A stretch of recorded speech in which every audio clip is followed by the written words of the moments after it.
Okay, this is another round of PAD 326, Administrative Theory and Administration.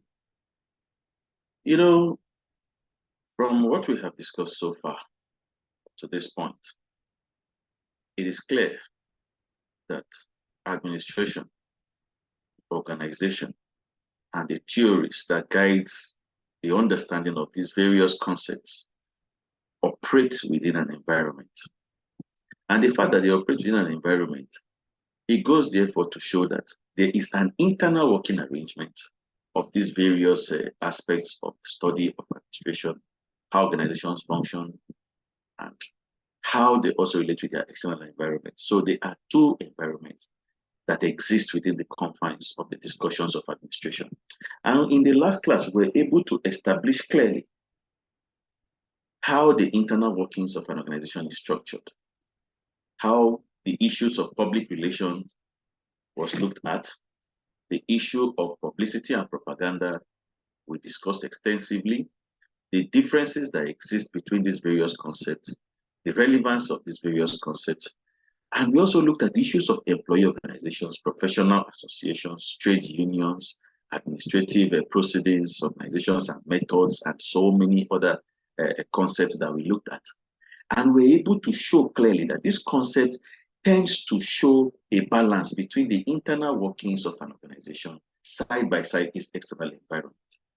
And that there is always a balance because how an organization functions is also a product of how it relates with its external environment and vice versa. So where there is no balance, there's a tendency that there will be crisis within such a system. So in today's lecture, and for the fact that we already understand the angle of every concept operating within an environment, we will be looking at the legal aspects of how administration functions or how organizations carry out their activities. And it is a function of law. Remember that any organization or any human arrangement that is not guided by rules and regulations is an arrangement that is bound to fail, that's one, and is bound to exhibit high-handedness in some cases, and it's also has the tendency of being abused in terms of its operationalization. But where there are rules and regulations guiding the conduct of affairs, it is easy for one to understand clearly what needs to be done. And in terms of positions of authority in an organization, like in the last 2 or 3 classes where we looked at how information or authority flows from the highest position to those at the lowest rung of the ladder, all these things, every authority accruing to any position or any office revolves around rules and regulations. And in most cases, it is in tandem with the internal workings of the organization, side by side, how it relates with its external environment, for there to be a balance in the system. So any arrangement that does not operate within a legal framework is bound to fail or is bound to be faced with a lot of criticism and abuses from different quarters. If you look at from the angle of how a country runs, there is the constitution, which is the legal document or the embodiment of the rules and regulations that guides the conduct of affairs within that arrangement. So countries have their laws, schools have their rules and regulations, various organizations have their laws, and they are all a subject of stability, a subject of continuity, a subject of checks and balances to ensure that nothing is done outside the ambit of the legal framework that it is established within. So having said that, our today's discussion would lay emphasis on what is known as administrative law. Administrative law is an important branch of public law as well as public administration. You know, it is easy for one to, no matter the angle you look at it from, be it from a layman's perspective or from the angle of an enlightened personality, when you hear law, it simply means a stipulated rule, a laid down principle that guides the conduct of affairs of be it an individual or a corporate body. So what this statement is trying to say is that there are laws that guide the conduct of administration, how employees work in an organization, how the employers also relate with their employees, how such an organization relates with its external environment. So this body of laws, rules, and regulations guide the conduct of affairs within an establishment. However, with the ever-growing complexity of administrative tasks, the administrative technique to achieve them also is becoming more and more exacting. Like we saw from the very beginning of this lecture, where we're able to show the origin of administration and the earliest practices of administration. One of the arguments we put forward is that due to the modern nature of our contemporary society, due to the complexity that is now seen and the way in which people conduct their affairs now, that is a departure from the earliest practices of administration, there is the need now to focus our study on the individual. And that is the argument of the human relations theory. You remember the earliest theories of the scientific management theory of Frederick Taylor saw human beings as machines that should just work, and the target is premised on productivity alone. But we now said that because of the growing complexity in human society, it is now an aspect that the emphasis should be on the individual. And when the emphasis is on the individual, it therefore means that there must be rules that guide the conduct of affairs. So because of the growing nature of the interrelatedness of various components of administration, and because of how well the activities have grown over the years, there is also the need to have laws that will guide the conduct of the administrative affairs that exist within an organization.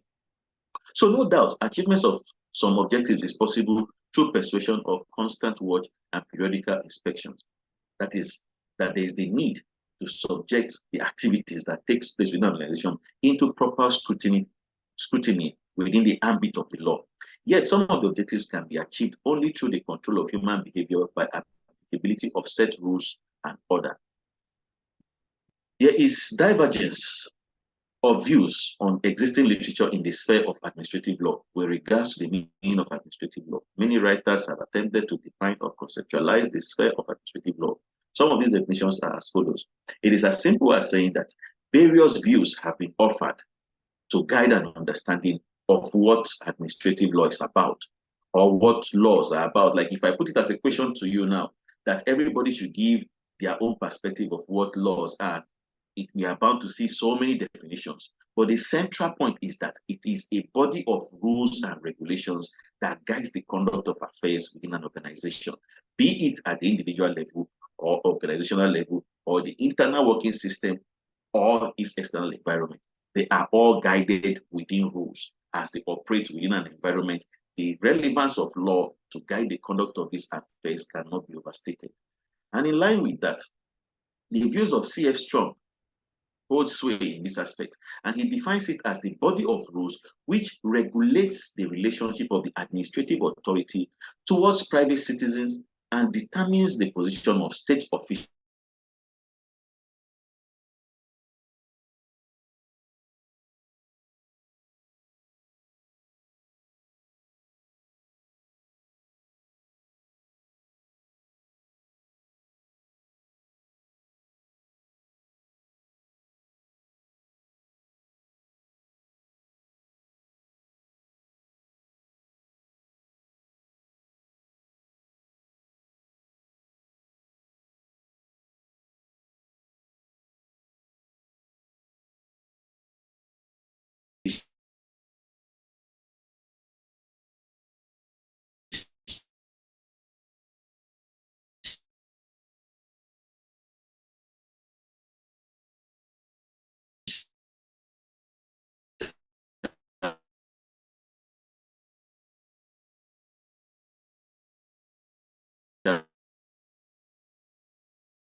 Hello, sir.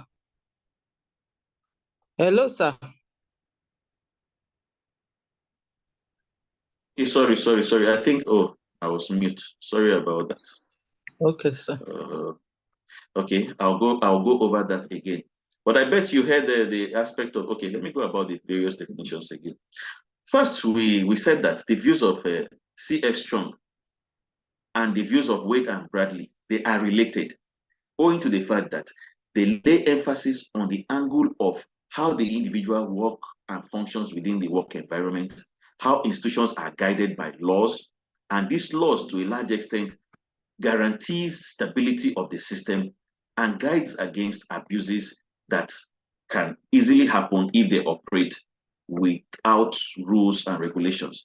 And we say that the views of Bradley sees it that administrative law is a branch of public law which is concerned with the composition, powers, duties, rights, and liabilities of several institutions of government which are engaged in administration. So beyond the angle of the individual, institutions of government are also guided by law. Even when you take it to the broader perspective of looking at how a country functions, there is the constitution that guides the conduct of affairs of the individual. And there are specific chapters of the constitution that spells out the rights of individuals, the rights of organizations, and even how the conduct of affairs of these individuals and organizations can be categorized under the court system.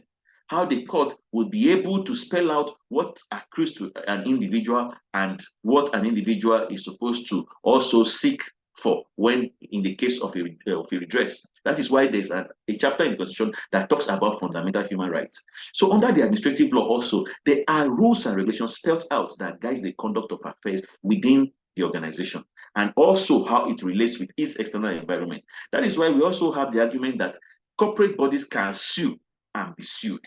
That is to tell you that they all operate within the ambit of the law. So there are various definitions that guides what administrative law is about. And every view tends to show that there must be rules and regulations that guides the conduct of affairs. Even within the school system, like I earlier said, even within your private group arrangement, there are always rules and regulations. So when you hear of administrative laws, it simply goes to show that it's a body of laws, body of rules, principles, and practices that guides the conduct of affairs within an organization to check excesses and abuses as well. So the angle of the rule of law versus administrative law is another aspect that is very relevant when one discusses issues of administrative law. When you hear of rule of law, it is a principle first advanced by A.V. Dicey in his view that the law of the land must be supreme, everybody must be equal before the law. So he gave a whole list of what laws should be about and how well they can be pursued to ensure that there are no abuses. So administrative law is an aspect of the rule of law. Like we said earlier on from the opening chapters, that administrative law is an angle of public law.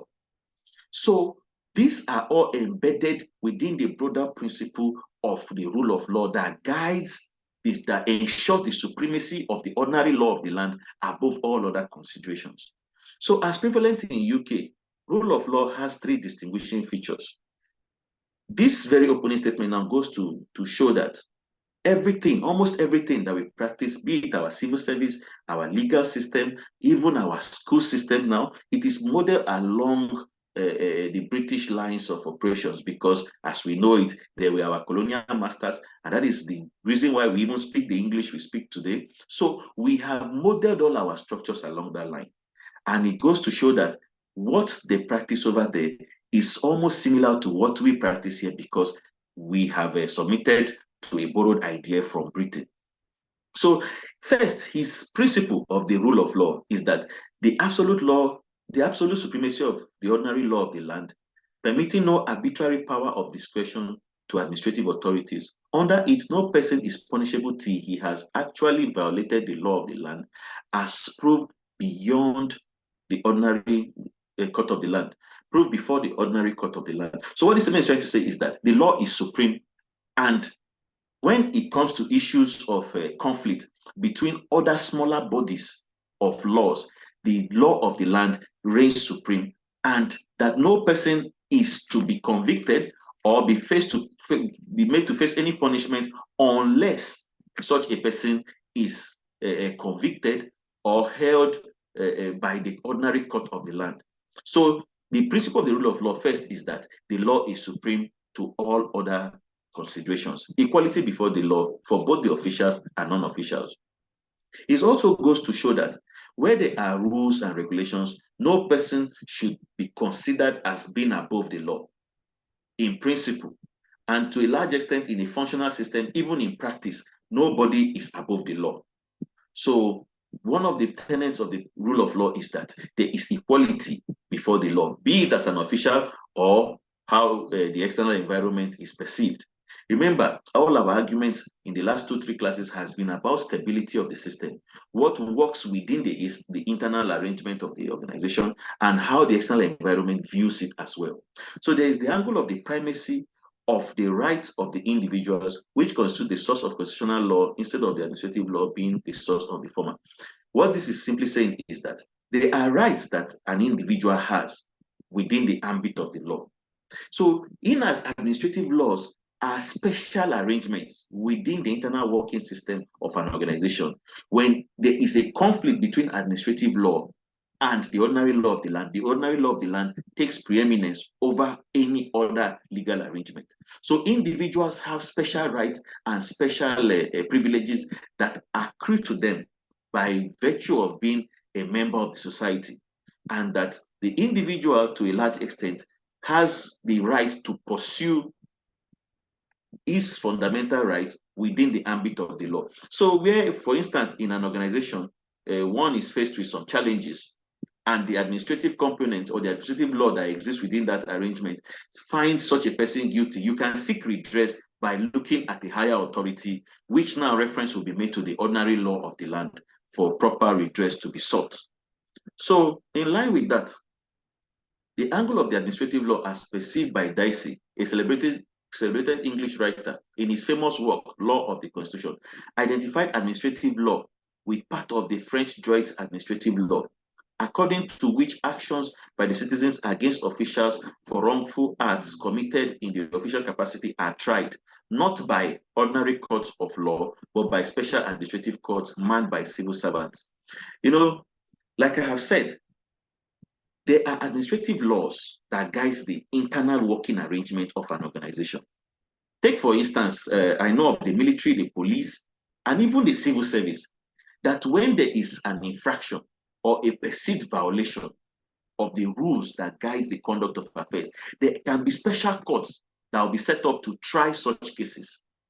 And these special courts fall under this administrative component that we are discussing here.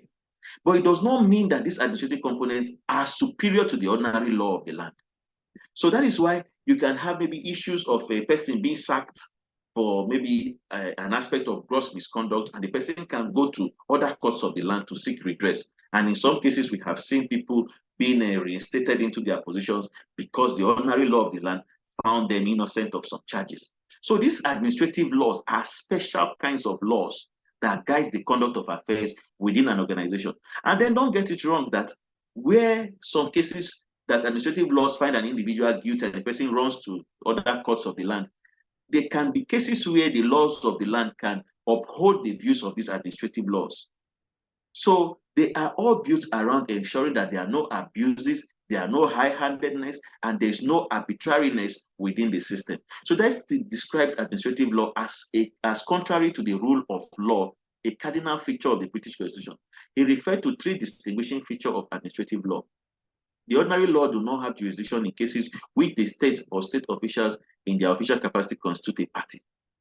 This statement is simply saying that the administrative laws are allowed some measure of liberty to operate, that the ordinary law of the land do not decide on how these laws or these rules and regulations are put in place. Take, for instance, you have your various associations and all that, and you have your constitutions and laws that guide the conduct of affairs within these arrangements. They do not, the ordinary law of the land do not prohibit the existence of these laws. The only part now that one can refer to the ordinary law of the land is where some challenges or crises cannot be resolved within the rules and regulations that guide the conduct of affairs within this private arrangement. They all work in tandem with stability of the system. The rights of the state's officials are determined by a special body of law and rules, which are not applicable to citizens. This also goes to show that within the ambit of these special laws or these special units of operations, that the states do not prohibit their existence, but references can be made from time to time as to the applicability of the rules and regulations that exist within the system. As an influence from this arrangement, a special protection was accorded officials in France for wrongful acts done in their official capacity. You know, we have heard of cases where people carry out certain aspects or certain conducts within the organizations, and when they are faced with some legal principles, they lay claim to acting within official capacity, that they did not act in their private capacity. What they did was done in the interest of the organization. That is what this man is simply trying to say, that sometimes this special court protects people, officials, from the ordinary law of the land, owing to the fact that the conduct of their affairs are done in official capacity and not within the private aspect of the individual. Take, for instance, the military or the paramilitary, as the case may be. Some persons can carry out certain acts and then tie it to the positions that they occupy within the office, that, okay, such an act was carried out in the interest of the organization or for public interest. So they are not personal at that level. And that is why uniform personnel, for instance, can maybe go to a place, find criminals and do certain things, and they are acting in the interest of the organizations and for public interest, not for personal interest. That is what this statement is trying to say, that first, administrative law differ within the aspect of saying that the staff of such an organization must submit to the rules and regulations of the organization. The ordinary law of the land does not prohibit the existence of these administrative laws, and then that officials act in official capacity and not for private reasons. So those are the aspects of a Dice's view on administrative law. However, they were criticized, his views were criticized by other scholars, as you will find in other texts, that what he has said within the angle of the rule of law and administrative law is not what is obtainable practically. That in most cases, there are no special protection of officers. Some persons can carry out an act now and claim that it's in the interest of the organization, but when you subject that to the ordinary law of the land, there is always a difference in how these operations are carried out. That is contention that administrative law accorded special protection to officials and the state in their dealings with the citizens and their rights and claims drawn from the official composition of the administrative court was wrong. And it is wrong on the premise of the fact that some aspects or some conduct within the angle of acting in the interest of the nation can be subjected to further investigation by the ordinary court of the land, and such a person can be found guilty, and the law will take its course at that level. So in other words, the ordinary law of the land takes or is supreme to the administrative law or any other body of law that exists within that arrangement. So in line with that also, there are other criticisms of his view. And he talked about the French system and the system in the UK, and that there are separate administrative courts which exist in these countries. Dicey was not quite clear about the nature and effect of rule of law in England. It was wrong to assume that the citizens in UK were being governed by the same ordinary law of the land and that the state had no discretionary powers. So the aspect of saying that people can act and then lay claim to acting in official capacity or in the interest of the organization is not always the case, because that there are various bodies of rules and regulations, but they all submit to the ordinary law of the land. So if you think you're acting in an official capacity and there are abuses within that arrangement, one can seek redress within the ordinary law of the land. So it therefore goes to show that that principle that you're operating on is not the general principle that applies to every individual within the system. Robson is correct in holding that a special body of laws applicable to the activities of administrative authorities always exists in UK. Such a type of law extended to authorities special rights and bestowed upon them special powers. So Like the military, I continue to make the example of military because it has its special arrangements. There is the court martial that exists within the military. There's the case of orderly room trial and so many other special administrative arrangements that sometimes they do not allow their staff or employees to operate outside this various principle. In as much as they have liberty to go and seek redress, in most cases, what is decided within this arrangement reigns supreme, even when you take out to ordinary courts of the land. And that is why there are special protections that are accorded some of these individuals that work in these kinds of arrangements or this kind of environment. That when they act, they are protected to a large extent by the body of rules and regulations that guides the conduct of affairs within that organization. In line with that also, the argument of equality before the law, like we know it and have seen in most cases, is called to question. Like if you watch the argument on AIT this morning about Yaya Bello's arrest and Daniel Boala's position about that, he brought out so many gray areas that the chairman of the EFCC did not put into consideration before he did his press briefing. Even though the people interviewing him asked a lot of questions as to him also having the knowledge of the law and all that. So some persons are accorded special privileges. The chairman made mention of inviting Yabelo and trying to take him in through his personal office and all that. And that is not the case with other citizens that are found wanting within the law. In fact, the guest on studio today, Daniel Boala, even made mention of Bobrisky's case and said that Bobrisky was not giving those kind of privileges. So when you see those kind of things, it goes to show you that the law does not treat every individual equally. There are some persons that enjoy special privileges by virtue of the positions they occupy or by virtue of the resources they control and all that. So Dicey's view of saying that there is equality before the law is found to be erroneous in some instances. Although within the context of this work, we said that Dicey's contention that under the rule of law, the officials and the private citizens enjoy equality before the law, and the former did not possess special privilege is not based on facts. Until the passage of the Crown Proceedings Act 1947, the Crown enjoyed immunity from liability. The executive still enjoys a number of other privileges before the courts. Like we know it today, you hear of cases against some governors, senators, and all that, and then you hear that they have immunity clause that prevents them from being faced with the ordinary court of the land. So the angle of saying that every individual is equal before the law is highly erroneous. Like we see it in our day-to-day activities, some persons are accorded special recognition, special privileges, while others are subjected to the difficulties or rudiments of the law, as the case may be. So rights do not emanate from courts. Dicey's contention that in rule of law, which countries hold, individual rights hold primacy over the state rights, and that constitutional law is the outcome of the rights emanated from the decisions of the court is wrong.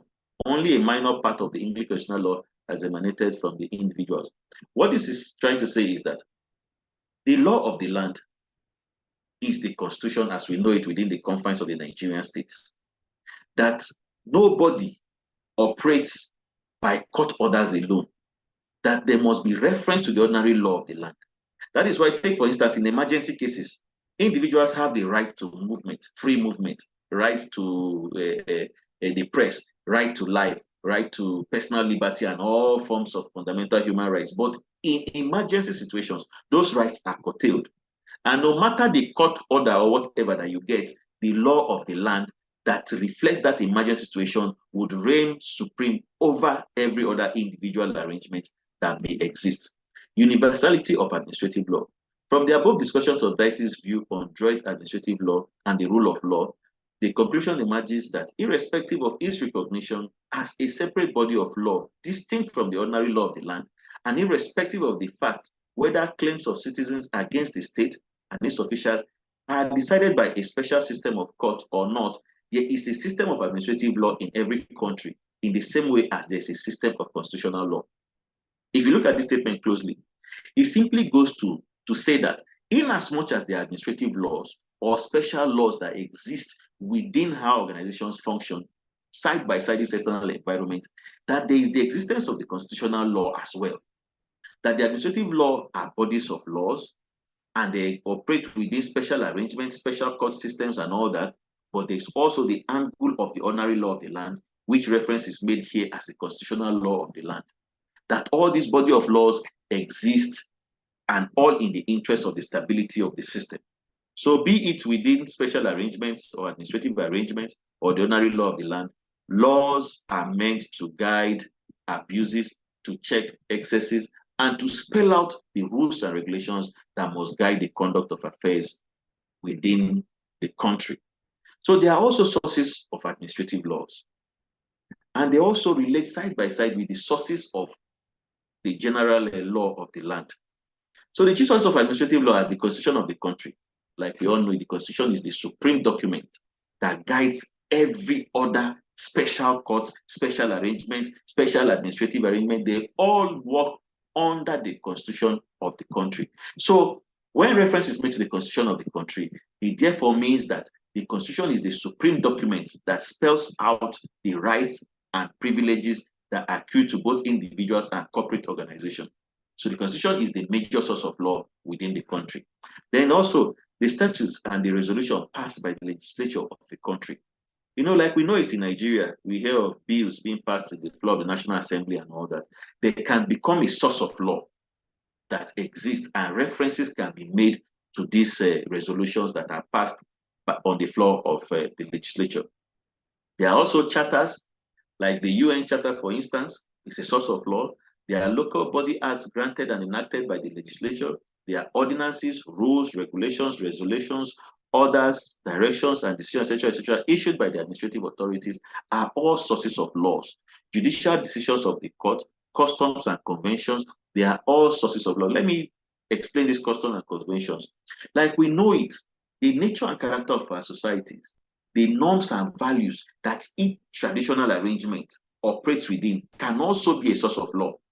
Take, for instance, in some parts of the country, there is the case of infidelity now, for instance, being handled by traditional arrangements. So when it comes to maybe a divorce within a court system between couples, one can make reference to the traditional laws that exist in certain environments to guide the decisions of the court in some instances. In as much as we know that the supremacy of all rules and regulations is the constitution, references can be made to the custom of the people. The decisions that are taken traditionally can also be a source of law that can guide the conduct of affairs within a system. So also judicial decisions of the court. Cases that have been resolved can serve as preference and serve as precedence as well to future cases. References can be made to the decisions of the court at certain stages to guide how the laws of present day can be applied.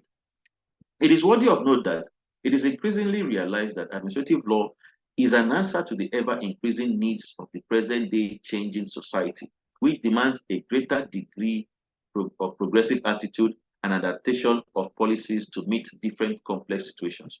If you look at this statement, what it's simply trying to say is that owing to the complexity of modern society and the changing nature, the transformational arrangement that we continue to witness within the system calls for the need to have these special administrative courts. Take, for instance, that every civil servant or every employer, be it in the private or public sector, will have to run to the court, ordinary court of the land, to seek redress. It will make the system very cumbersome. And that is why there are these special administrative arrangements that spells out what needs to be done at every point in time. And where there are abuses or infringements, references can be made to the rules and regulations of this body. So this statement is trying to say is that due to the complexity and multidimensional nature of modern society, there is the need to have these administrative laws in existence. Administrators are not expected to play a positive role of formulating policies, to develop administrative techniques, and to work out new methods of adjusting controversies, to check and modify their standards in their ordinary friction of everyday life, and to adapt their decisions and attitudes accordingly. This statement is simply trying to say that in as much as there are rules and regulations that exist within these special administrative arrangements, that these laws first emanate from the supreme document of the country, that is the constitution. That these administrative laws do not just come up with laws of their own. they must make reference to the Constitution before the rules and regulations are drawn out or clearly spelled out that will guide the conduct of affairs internally within that arrangement. Beyond the aspect of administrative and ordinary law is the aspect of delegated legislation. You know, in one of our classes, we talked about decentralization. It is also in line with what delegated legislation is about, according special rights and authorities to bodies beyond the constituted authority. Like when you delegate persons or you appoint persons to carry out certain aspects, but still in tandem with the general principles of laws that guide the general conduct of affairs. It means you have delegated some powers for individuals or field offices to operate within the system. So delegated legislation, on the other hand, goes to show that special rights and privileges and authorities can be accorded to individuals or bodies to carry out certain aspects or functions in the interest of the parent organization or in the interest of the generality of the system. So delegated legislation is also an aspect of law. Delegated legislation or rulemaking power is one of the most important topics in the realm of administrative law. It has close bearings with parliamentary government and power of the executive in general. Thus, delegated legislation has become indispensable in the modern welfare state, which has undertaken multifarious duties in order to ameliorate the laws of the common masses. The laws of the common masses. That what this thing is trying to say is that because of these rules, laws, and authority that can be given to some bodies, individuals or corporate bodies to operate outside the environment where the main law operates, it ensures that the masses can now benefit from these authorities that are handed down to subordinates to carry out certain duties and functions in the interest of the parent organization. So in line with decentralization, it simply means to give some privileges and authority for field offices or individuals that operate outside the environment to also be able to carry out certain duties in the interest of the organization. In line with that, there are causes or needs for delegated legislation. The inevitability of delegated legislation, particularly in a welfare state, is not in dispute. The need for it are as follows: impact of science and technology, average legislator, that's a layman, need to secure flexibility to provide for unforeseen contingencies, consultations with affected interests, new standards to be set up. If you look at all this, it goes to show that these authorities that are handed to people to operate outside the environment of the main system provides first the aspect of comfort for the individual, and that because of the growing nature and complexity of modern society, that these powers are needed to be handed to some other authorities to carry out certain functions in the interest of the system. That because of the need for flexibility, because everybody cannot come to the center or run to the court of law, as the case may be, that this various angle of delegated legislation would meet those emergency situations. So it is in line with giving powers to people to operate, but their operation is still guided by the principles through which an organization or through which a country operates. Take, for instance, you have police in various states of the country. You have universities in various states of the country. So it goes to show that these various aspects are meant to meet the needs of those at the grassroots level or those that are far away from the center. That is why you have, take for instance, maybe some parastatals now having their head office in Abuja or having different component units that perform the same function in various states of the federation. It is basically about rendering services to those that are not privileged to be at the center. So delegated legislation is an important aspect of administrative law because it accords the individual some discretionary rights, accords the individual some levels of authority to operate in the interest of the system. And that way, everybody benefits from the law of the land. Advantages and disadvantages of delegated legislation. First, advantages. Time of parliament is saved because you have these various offices that are accorded powers or individuals that are accorded authority to act on behalf of the organization. That time is saved in terms of emergency situations, flexibility of rules. People are now being enlightened by these individuals that have these authorities to operate, or these field offices that exist in different parts of the country, that people now understand better the rules and regulations that guides the conduct of affairs. Interest affected can, that redress can be sought, is what the student is trying to say. That where there is an infringement, instead of maybe running to the center, you can just walk into maybe a nearby office and lay your complaints. Imagine like the postal system, for instance. Imagine everybody coming to maybe Abuja or Lagos to be able to post letters. It will be very difficult. Where there are cases of infringement, redress can be sought within the confines of these existing authorities in various aspects. Expert knowledge utilized, experimentation in new fields possible. So because of the fact that there are powers accorded and authority accorded to individuals and offices, that new ideas can also be brought to bear. Because when people operate and they understand the peculiarity of that environment, they can guide and also take discretionary decisions in line with what is in tandem with the stability of the system. So you are at liberty to learn from the people and advise appropriately when you are charged with some measures of authority to operate outside the system. Disadvantages: individual liberties are at stake. There's a tendency that those that have these authorities can infringe on the liberties and rights of individuals that they are ordinarily supposed to protect. They now see themselves as an embodiment of law by virtue of the powers given to them. And like we know, power corrupts and absolute power corrupts absolutely. When some individuals that do not know what the tenets of the legislation should be about, they can easily, by virtue of those authorities handed to them, abuse the privileges and powers of other individuals and even those given to them by virtue of the positions that they occupy. Delegation of unlimited powers, still in line with the explanation given, that the tendency for high-handedness when some individuals do not understand what they should, the ambit of law that they should operate within. That is to say that they can easily abuse the powers that is given to them. Interest of the people can be ignored. Like we know it, it is common practice that some persons that feel too important or feel superior by the position of authority that they are accorded can easily look down on people and trample on the rights of people. And that is an aspect that is called to question within what delegated legislation is about.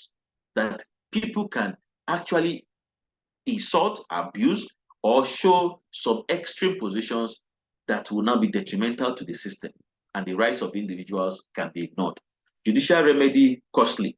In cases where there are abuses of this nature, that it becomes very expensive within the ambit of the law to seek redress. Poor publicity of these rules. You know, some persons do not even understand the duties or the roles that they are to carry out in an organization. And it's also a risk that's associated with the issues of delegated legislation. In tandem with the submission so far, it is worthy of note that the system of delegated legislation is both legitimate and constitutionally desirable for certain purposes within certain limits and under certain safeguards. Like it is necessary to have these authorities delegated to individuals. And with proper understanding of what their roles are, it is also a way to guarantee stability and a balance within the system. So beyond all that discussed, another important aspect to be looked at in the internal working arrangements organization is the issue of the budget system. So, you know, like from the last class, we have been looking at how an organization can be stable. And we were able to look at the angle of public relations. We looked at propaganda, we looked at publicity, we looked at employee organizations, trade unions, and all that. So these are aspects that guide the internal working system of an organization, side by side, how they relate with their environment, the external environment. So there is also the element of the budget system. Like we know it, when you hear of budget, it is easy for one to give an understanding of what a budget is, a financial plan of an organization within a year. From a layman's perspective, there are also scholarly postulations to what the budget system entails. And we say here that budgets are beyond money. They are choices, policies, and philosophies, and the way in which budgets are made reflect the choices, policies, and philosophies of government. The budget is the lifeblood of government. In the same way, people budget time, money, food, almost everything. So, like when we hear of budget, we are quick to look at how an organization functions. But beyond the organization, even the individual level, we have budget arrangements too. And that is why we can be here now, because you may have other activities beyond this time that you have planned for to carry out through today. So it goes beyond the financial angle alone that the layman understands it that. And now this statement within the confines of our study have shown that choices that you make also falls within your budget. The policies of government, the philosophies, the belief system and all that all operate within or can be referred to as the budgetary arrangement that an organization or an individual carries out. The ordinary man on the street, the rich, small and big organizations, private and public organizations, local, state and the federal government, the United Nations organizations, all have their budgetary arrangement. Thus, budget is a very important tool of financial administration. Elements of budget. It is a statement of expected revenue and proposed expenditure. It requires some authority to sanction it. It is for a limited period. Generally, it is annually. It also sets forth the procedure and manner in which the collection of revenues and the administration of expenditure is to be executed. So you can see that how the organization is to operate or how an individual operates within a particular period of time is built around a planned and structurally aligned procedure to be followed. And the whole idea of having this kind of arrangement is premised on the fact that you can monitor, you can evaluate, you can track, and carry out other measures of checks and balances to ensure that there is conformity within the system. So when it is narrowed to the administrative angle or the financial angle, you now begin to find how what is to be spent, what is to be raised as revenue, all guides how the organization functions. That is, they are built in line with the internal working system of the organization. And it is all premised on guaranteeing a stable system and a functional system. So in line with that also, there are types of budgets. And we said that budget can be classified on the basis of these various types, annual or long-term budgets. Regularly, we know of within the confines of government system that the budget is basically to span across a year.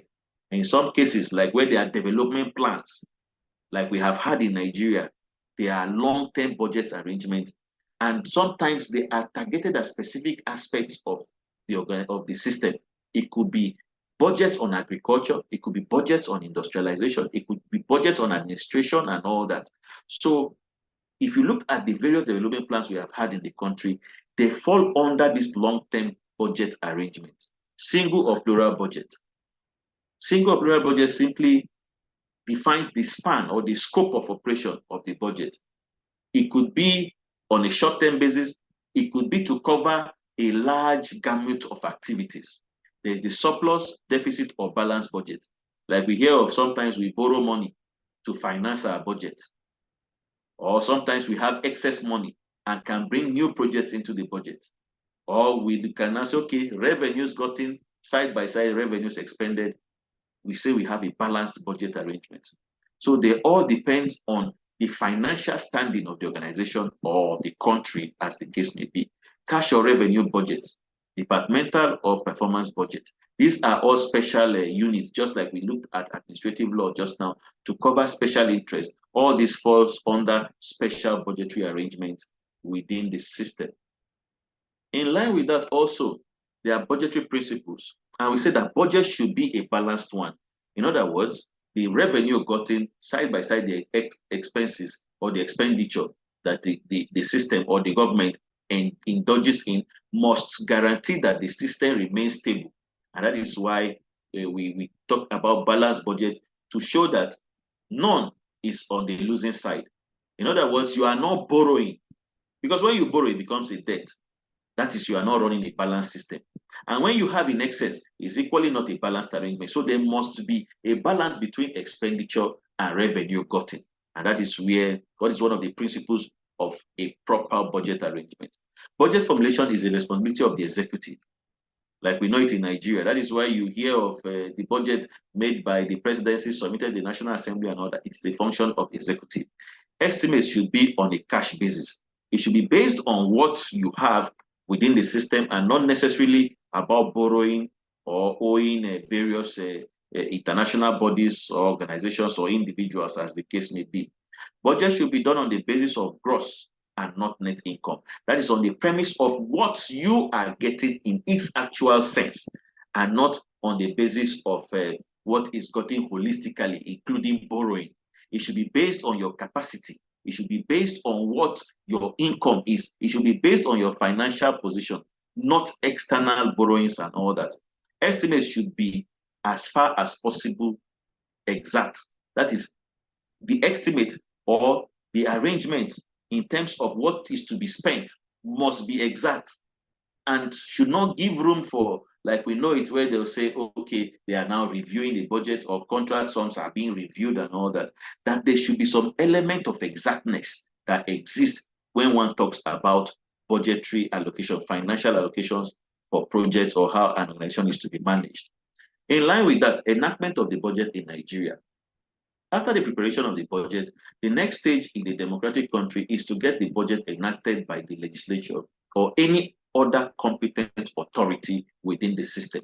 The legislature is saddled with the responsibility of giving legal form to the budget prepared by the executive, because as a body made up of the representatives of the people, they have control over the purse in every democratic country. What this is simply saying is that when the budget is made by the executive, as we know it in Nigeria, it is submitted to the legislature for them to vet it and give it the backings of the law for it to be put into practice.